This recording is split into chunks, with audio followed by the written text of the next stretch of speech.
വീണ്ടും ഒരു സന്തോഷ വാർത്ത. ഇത്തവണ പൂജ ഹോളിഡേയ്സിന് എക്സ്ട്രാ ഒരു ദിവസം കൂടി അവധി കിട്ടും. ശനി ഞായർ ദിവസങ്ങളായിരുന്നു നിലവിൽ പൂജ ഹോളിഡേയ്സ് ഉണ്ടായിരുന്നത്.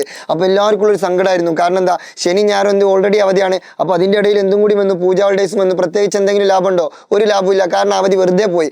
പക്ഷേ നിങ്ങൾക്ക് എന്തുണ്ട്? ചെറിയൊരു ലാഭമുണ്ട്. അതായത് സംസ്ഥാന സർക്കാരിൻ്റെ വിദ്യാഭ്യാസ വകുപ്പിലെ മന്ത്രി വി ശിവൻകുട്ടി എന്ത് ചെയ്തിട്ടുണ്ട്? ശനിയാഴ്ചയുടെ തൊട്ട് മുമ്പ് വെള്ളിയാഴ്ച, അതായത് ഒക്ടോബർ 11 കൂടി എന്ത് പ്രഖ്യാപിച്ചിട്ടുണ്ട്? അവധി പ്രഖ്യാപിച്ചിട്ടുണ്ട്. അതിന് കാരണം എന്താണെന്ന് ചോദിച്ചാൽ ഇതാണ് കാരണം. ഇത്തവണ 2 ദിവസങ്ങളിലായി സൂര്യോദയത്തിന് തൃതീയ വരുന്നതിനാൽ അഷ്ടമി സന്ധ്യക്ക് വരുന്ന 10 വൈകിട്ടാണ് പൂജ വെപ്പ്. ഈ സാഹചര്യം കണക്കിലെടുത്താണ് 11 വെള്ളിയാഴ്ച അവധി നൽകുന്നത് എന്നാണ് പറഞ്ഞത്. അതെന്താണെന്നൊന്നും എനിക്ക് മനസ്സിലായിട്ടില്ല, പക്ഷെ എന്തോ വലിയ സംഭവമാണെന്ന് മനസ്സിലായി. അപ്പോൾ എന്തായാലും നിങ്ങൾക്ക് എന്തുണ്ട്? അവധിയുണ്ട്. ഓക്കെ, അപ്പോൾ വെള്ളി അവധിയുണ്ട്, ശനി അവധിയുണ്ട്, ഞായർ അവധിയുണ്ട്. 3 ദിവസം 11, 12, 13 എൻജോയ്. ഓക്കെ, അപ്പോൾ 3 ദിവസം പുസ്തകമൊന്നും തൊടേ വേണ്ട, തൊട്ടാ പ്രശ്നമാണ്. ആരും തുടരുത്. ഓക്കെ, 3 ദിവസം എന്ത് ചെയ്യുക? എൻജോയ് ചെയ്യുക, വൈബാക്കുക.